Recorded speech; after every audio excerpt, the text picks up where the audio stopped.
সকলকে জয় যিশু। প্রভু যিশু খ্রিস্টের পবিত্র নামে আপনাদের সবাইকে স্বাগত করি। আজকের টপিক হলো the benefits of Holi spirit, পবিত্র আত্মার 6 ফায়দা। Total 6 benefits. এক এক করে আপনাদেরকে বলবো, আপনারা সবাই তৈয়ার তো? পবিত্র আত্মার প্রথম বেনিফিটস হলো ও আপনার রিস্তা অর্থাৎ সম্পর্ক পরমেশ্বরের সাথে মজবুত করায়। প্রথম বেনিফিটস কি হলো না, পরমেশ্বরের সঙ্গে যে সম্পর্ক, আপনার সঙ্গে যে পরমেশ্বরের যে সম্পর্ক তা মজবুত করায়। নট অন দ্য অ্যাক্টিভিটিস, এই একদিনের কাজ নয়, এ প্রতিদিন করতে থাকে আর করাতে থাকে। কি রকম দেখুন, রোমিও 8 অধ্যায় 15 নম্বর বাক্যে কি বলছে? তোমরা যে আত্মাকে পেয়েছো, কি বলছে? তোমরা যে আত্মাকে পেয়েছো তা তো দাসত্বের আত্মা নয়, অর্থাৎ আপনাকে চাকর বানায়নি, দাস বানায়নি। লেখা আছে কি তোমাকে দাসত্বের আত্মা মিলেনি যে পুনরায় ভয়ে থাকবে, বরং তোমরা যে আত্মাকে পেয়েছো তার দ্বারা পুত্রত্ব পেয়েছো। অর্থাৎ এই পুত্রত্ব পেয়েছো, আর সেই আত্মাতে আমরা ডাকি আব্বা পিতা। এই যে বলেছে না যে পুত্রত্ব পেয়েছো, এই পুত্রত্ব, এই কথাটির অর্থ কি? অর্থ আপনাদেরকে বোঝাচ্ছি, দেখুন কি বলছে। দ্য অ্যাডাপ্টেশন, অর্থাৎ যাকে বলে দত্তক নেওয়া। কি বলে? দত্তক নেওয়া। দত্তক নেওয়া অর্থাৎ একটি ছেলে অন্য এক ছেলের সঙ্গে খেলছে। একটি ছেলে যে প্রথমে ছিল ও অন্য ছেলেটির সঙ্গে সাথে মজাক করে বলে যে, আরে তোকে তো অনাথ আশ্রম থেকে নিয়ে এসেছে, আমি তো আমার নিজের বাবার বাচ্চা, আমার নিজের মা বাবা রয়েছে। ওই ছেলেটি শুনে শুনে একদিন বলে কি, দেখ ভাই, তুই তোর মা বাবার বাচ্চা ঠিকই, আমি অনাথ বাচ্চা, এই কথাটাও ঠিক। আমি অনাথ বাচ্চা এটাও যেমন ঠিক, কিন্তু আমি তোর থেকে বড়। কি বলছে? আমি তোর থেকে বড়। বলে ও কিভাবে? ও বলে কি, দেখ, তোর মা বাবাকে পরমেশ্বর যেরকম দিয়েছে তাদের সেরকম নিতে হয়েছে। অর্থাৎ তুই যদি অন্ধ, কানা, খোড়া, বোবা যেরকম জন্ম হতো তোর, ওদের সেরকমই নিতে হতো। কিন্তু আমাকে দেখ, কত অফরেজ ঘোরার পর, হাজার হাজার বাচ্চা দেখার পর যে পারফেক্ট বাচ্চা ছিল ও আমি ছিলাম। আর আমাকে অনাথ আশ্রম থেকে নিয়ে এসেছে ঠিকই, কিন্তু আমি পারফেক্ট বলে নিয়ে এসেছে। এরকমই পৃথিবীতে কত বাচ্চা রয়েছে, পৃথিবীতে কত মানুষ রয়েছে। লেখা আছে কি, যে আত্মা পেয়েছে তার দ্বারা পুত্রত্ব পেয়েছে।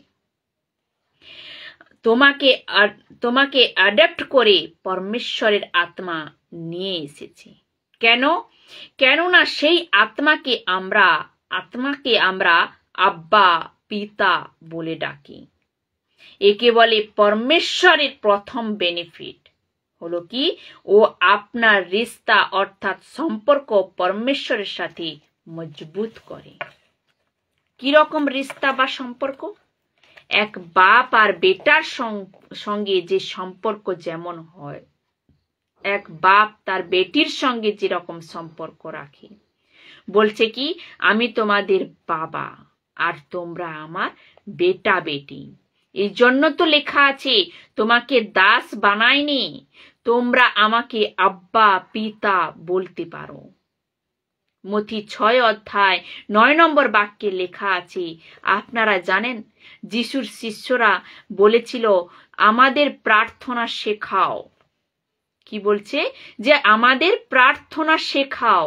তখন যিশু বলল, তোমাদের মুখ থেকে প্রথম শব্দ হবে, হে আমাদের পিতা। মুখ থেকে প্রথম শব্দ কি বের হবে? যে হে আমাদের পিতা। এই পৃথিবীর ওপর ওই পরমেশ্বরকে পিতা বলে কেউ ডাকেনি। কি বলেছিলেন? যহোবা। কি বলতেন? অদোনাই, সেনাওকা যহোবা, এসব বলতো। কিন্তু যিশু বলেছিলেন এখন থেকে পরমেশ্বরকে পিতা বলে ডাকো। এই পৃথিবীতে আপনি গরিব, কিন্তু উপরে আপনার পিতা লাখো করোড়ো করোড়ো টাকার মালিক। আর উনুনে আপনাকে অধিকার দিয়েছে যে আমাকে পিতা বলো, আমাকে বাপ বলো। কিছু লোক বলে কি, আমার বাপ আমাকে ছেড়ে চলে গেছে, বাপ তার বেটাকে ঘর থেকে বের করে দিয়েছে, আমি অনাথ হয়ে গেছি। কিন্তু আপনাকে বলে দিই, উপরে বসে আছে তিনি আপনার বাপ। উপরে যিনি বসে আছেন তিনি আপনার বাপ। এরকম বাপ আপনাকে কবে থেকে ভালোবাসে জানেন? যখন আপনি এর বিরুদ্ধে ছিলেন, যখন আপনি এর বিরুদ্ধে চলছিলেন।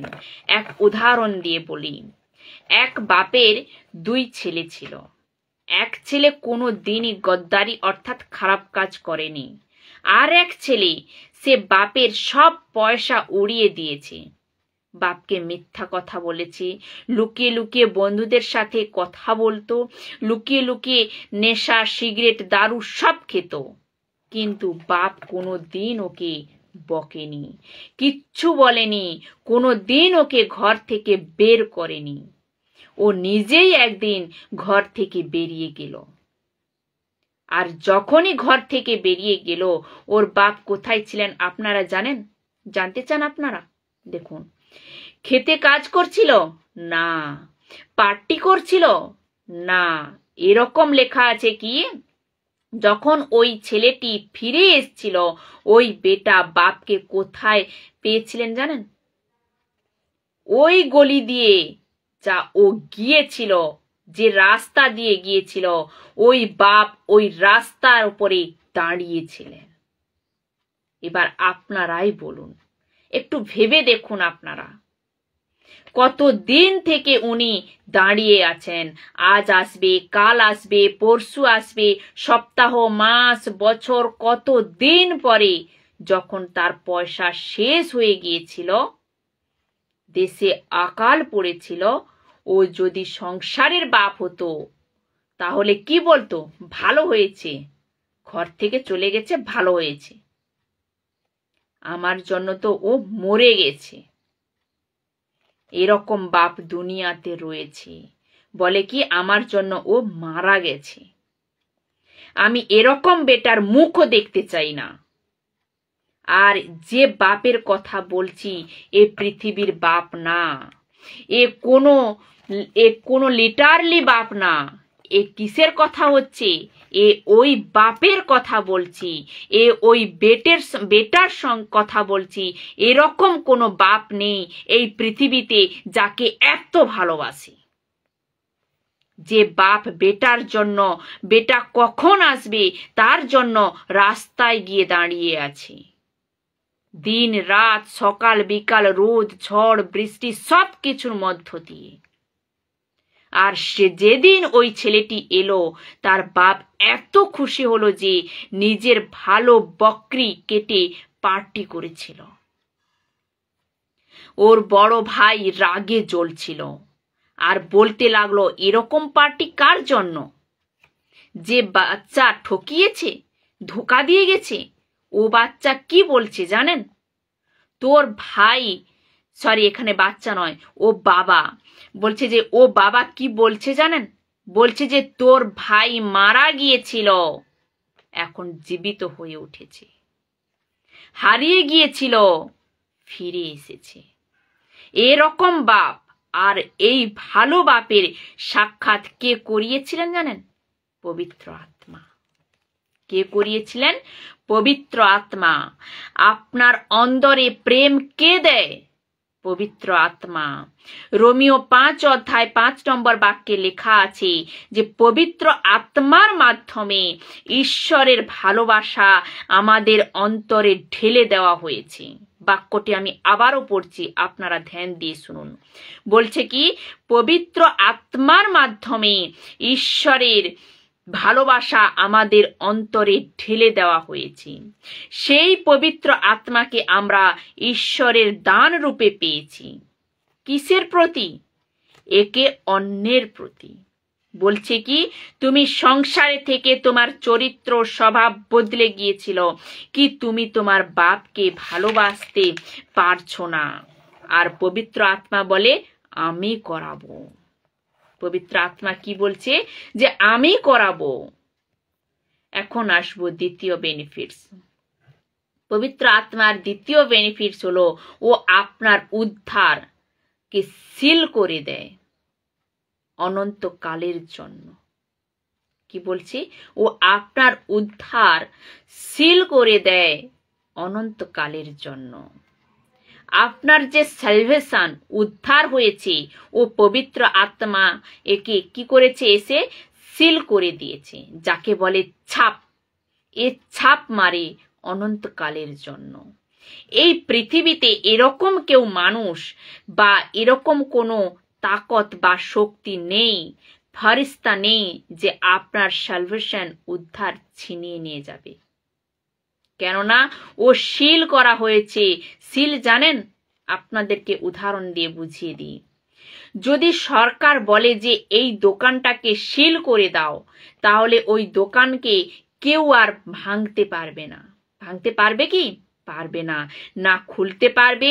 তো একটু ভেবে দেখুন, ওই দোকানকে খুলতে হলে সুপ্রিম কোর্ট থেকে অর্ডার নিয়ে আসতে হবে। সুপ্রিম কোর্টে যাও, উকিলকে ধরো, জজের সাথে কথা বলো, কত দিন, মাস, বছর বাদে জজ বলে ঠিক আছে, এর সিল খুলে দাও। এখনই এর তালা ভাঙা হয়। আর যখনই জজ বলে যে ঠিক আছে সিল খুলে দাও, আর তখনই কি হয়? ওর তালা ভাঙা হয়। কিন্তু এখানে কে? এখানে সুপ্রিম কোর্ট নেই, পৃথিবীর জজ নেই, এখানে রাজাও কা রাজা, প্রভুও কা প্রভু, সৃষ্টির না অনন্তকালের পিতার কথা বলা হচ্ছে। আপনার ওপর কিসের সিল রয়েছে? কোনো মানুষের না। আপনার সালভেশনের যে সিল রয়েছে কোনো মানুষের নয়, পবিত্র আত্মার সিল রয়েছে। কিছু লোক বলে কি, মানুষ মারা গেলে পোকামাকড় বানে, জানোয়ার বানে, কুত্তা বিল্লি পাখি বেনে যায়। আর পরমেশ্বর বলছে কি, তুমি যেদিন মারা যাবে আমার বেটা বেটি বানবে। কি বলছে? যে তুমি যেদিন মারা যাবে আমার বেটা বেটি বানবে। এ সিল কোথায় লেখা আছে? দেখুন, এফেসীয় 1:13 বাক্যে।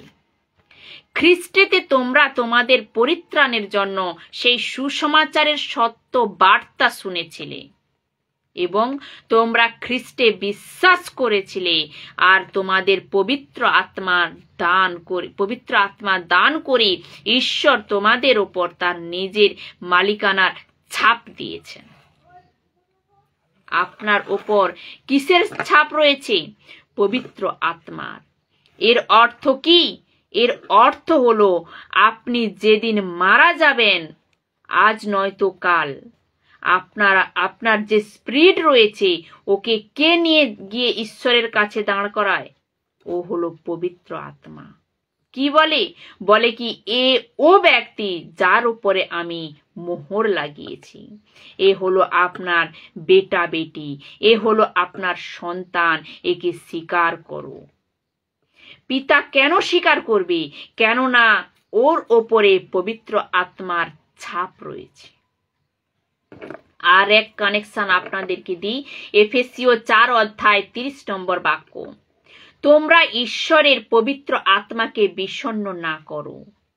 আপনারা করবেন না, কেননা আপনারা স্পিরিচুয়াল লাইফকে ডেভেলপ করেছ, আর আপনাদের মধ্যে পরমেশ্বরের বীজ রয়েছে। এই জন্য আপনারা পবিত্র আত্মাকে বিষণ্ণ করবেন না। এরপরে বলছে, আত্মা ঈশ্বরের কাছে প্রমাণ করে যে তোমরা ঈশ্বরের অধিকারভুক্ত। আত্মা কি বলছে? যে প্রমাণ করে যে তোমরা ঈশ্বরের অধিকারভুক্ত। এ কোন সময়ের কথা বলছে? যখন পৃথিবী থেকে তোমার আত্মা স্বর্গে যাবে। ওখানে পিতা জিজ্ঞাসা করবে, এ কে? তখনই পবিত্র আত্মা বলে, এ তো তোমার লোক, এর ওপর তো আমার শীল রয়েছে। তো পরমেশ্বর ওই দিন আপনার ওপর যে ছাপ রয়েছে ও পবিত্র আত্মা প্রমাণ দেবে। রোমিও 8:16 বাক্যে বলছে, পবিত্র আত্মা নিজেও আমাদের আত্মার সঙ্গে সাক্ষ্য দিয়ে বলেছেন যে আমরা ঈশ্বরের সন্তান। এর অর্থ হলো আপনার স্পিরিট, পরমেশ্বরের স্পিরিট দুটো মিলে সাক্ষ্য দিচ্ছে।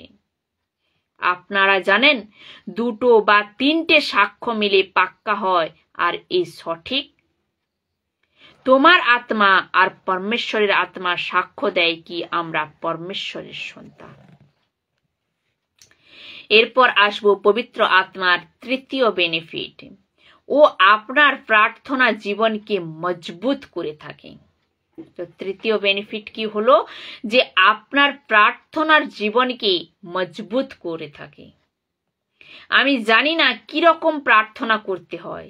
লেখা আছে রোমিও 8:26 বাক্যে লেখা আছে যে এইভাবে আমাদের দুর্বলতায় পবিত্র আত্মাও আমাদের সাহায্য করতে এগিয়ে আসেন। কারণ আমরা কিসের জন্য প্রার্থনা করব তা আমরা জানি না। তাই স্বয়ং পবিত্র আত্মা আমাদের হয়ে অব্যক্ত আর্তস্বরে আবেদন জানিয়ে থাকেন। প্রায় কি হতো? আমি প্রার্থনা করব, কিন্তু আজ কি দেখছেন আপনারা পবিত্র আত্মা বলছে ওয়েট, তুমি করবে না, তোমার পরিবর্তে আমি করব। কোনোদিন এরকম পড়েছেন? কোনোদিন এরকম ভেবেছেন যে আপনার জন্য কেউ রয়েছে এই পৃথিবীতে, আপনার পরিবর্তে কেউ প্রার্থনা করছে? এর অর্থ হলো এ মূর্খ লোক বলে কি অন্য ভাষাতে প্রার্থনা করলে আপনার প্রার্থনা শোনা যাবে। পবিত্র আত্মা বলছে তোমার হিন্দি, বাংলা, তামিল, তেলেগু, ইংরেজি কোনো কাজের না। কারণ যতক্ষণ না তোমার হয়ে আমি প্রার্থনা যদি না করি, তোমার প্রার্থনা কোনো কাজের না। তাহলে পবিত্র আত্মা বলছে যেখানে তোমার প্রার্থনা শেষ সেখানে আমার শুরু। যেখানে তুমি কমজোর সেখানে আমি সবল। যেখানে তুমি পড়ে যাবে সেখানে আমি উঠিয়ে দেব। যেখানে বুঝতে পারছো না সেখানে আমি তোমাকে বুঝিয়ে দেব। এরপর আসবো 4 নম্বর বেনিফিটস। তো পবিত্র আত্মার চতুর্থ বেনিফিটস হলো ও আপনাকে পাপের জীবন থেকে বাঁচিয়ে রাখে। কি বলছে? যে পবিত্র আত্মা আপনাকে পাপের জীবন থেকে বাঁচিয়ে রাখে। ও কি করে? আপনি যাতে পাপ না করেন সেরকম আপনার সাথে থাকে। রেফারেন্স আপনাদেরকে দিয়ে দিচ্ছি। রেফারেন্স হলো হিব্রুদের কাছে পত্র 10:29 বাক্য। দেখুন বাক্যে কি বলছে। ভেবে দেখো, যে লোক ঈশ্বরের পুত্রকে ঘৃণা করেছে, কখন? যে ব্যক্তি জেনে বুঝে পাপ করে তখন। যুক্তির যে রক্তের মাধ্যমে যে সূচি হয়েছিল তা তুচ্ছ করেছ, আর যিনি অনুগ্রহ করেন সেই অনুগ্রহের আত্মাকে অপমান করেছ। তাহলে আপনাকে কে বাঁচায়? পবিত্র আত্মা। আপনি পাপ না করেন, কে বাঁচায়? পবিত্র আত্মা। এই হিব্রুদের কাছে পত্র 6:4 বাক্যে বলছে যারা একবার অন্তরে সত্যের আলো পেয়েছে, স্বর্গীয় দানের আস্বাদ পেয়েছে ও পবিত্র আত্মার অংশীদার হয়েছে। যে পবিত্র আত্মার সাথে পরমেশ্বরের মিনিস্ট্রিতে পার্টনার হয়ে গেছে। কোভার কার হয়ে গেছে? ও এই জন্য হয়েছে কেননা পবিত্র আত্মা বাঁচিয়ে রাখে, ওকে শেখায় এটা সঠিক এটা ভুল, আপনাকে কনভিক্ট করতে থাকে। এরপর আসবো 5 নম্বর বেনিফিটস। তো পবিত্র আত্মার পঞ্চম বেনিফিটস হলো মিনিস্ট্রিতে আপনাকে লিড করে বা করবে। কে? পবিত্র আত্মা। কোথায় লেখা আছে? দেখুন, পশিষ্যচরিত 16 অধ্যায় 6 নম্বর বাক্যে বলছে, পশিষ্যচরিত 16 অধ্যায় 6 নম্বর বাক্যে বলছে, কি বলছে? পৌল ও তার সঙ্গীরা ফুরুগিয়া ও গালাতিয়ায় গেলেন, কারণ এশিয়ার সুসমাচার প্রচার করার বিষয়ে পবিত্র আত্মা তাদের অনুমতি দিলেন না। এর অর্থ কি? এর অর্থ হলো আপনি কোথায় যাবেন আর কোথায় যাবেন না, কি বলবেন আর কি বলবেন না, প্রত্যেকটি জিনিসে ও আপনাকে লিড করবে। কিছু লোক বলে কি, আমি মিনিস্ট্রি করার জন্য কাকে জিজ্ঞাসা করব? বেস্ট তালিকা হলো পবিত্র আত্মাকে জিজ্ঞাসা করো। আমি জানি না কিভাবে প্রচার করতে হয়, কাকে জিজ্ঞাসা করব? পবিত্র আত্মাকে। আমি রেফারেন্স পাচ্ছি না, কাকে জিজ্ঞাসা করব? পবিত্র আত্মাকে। আমি কিভাবে প্রচার করব, কাকে জিজ্ঞাসা করব?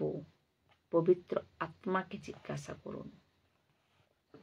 এরপর আসবো 6 নম্বর বেনিফিটস। তো পবিত্র আত্মার ষষ্ঠ বেনিফিটস হলো আপনাকে সাতাওয়ের সময় আগুয়াই করবে। যখন আপনার উপর ক্লেশ আসবে, অ্যাটাক করবে, আপনাকে সাতাবে, এরকম টাইমে কি লেখা আছে দেখুন, লুক 12 অধ্যায় 11 আর 12 নম্বর বাক্যে লেখা আছে যে, তারা তখন তোমাদের সমাজগৃহে সমাবেশে শাসনকর্তাদের বা কর্তৃত্ব সম্পন্ন ব্যক্তিদের সামনে হাজির করবে। তখন কিভাবে আত্মপক্ষ সমর্থন করবে বা কি বলবে তা নিয়ে চিন্তা করো না। 12 নম্বর বাক্যে বলছে, কারণ সেই সময় কি বলতে হবে তা পবিত্র আত্মা তোমাদের সেই ক্ষণেই শিখিয়ে দেবে। সেই সময় তোমাদের শিখিয়ে দেবে যে কি বলতে হবে। তাহলে আপনাদেরকে কে শেখাবে, কে লিড করবে, আপনাকে কে বোঝাবে? পবিত্র আত্মা। আপনার মুখে ভাষা কে দেবে? পবিত্র আত্মা। তো পবিত্র আত্মা কার দ্বারা কথা বলবে? পবিত্র আত্মা আপনার দ্বারা কথা বলবে। তাহলে পবিত্র আত্মা আপনাকে লিড করে।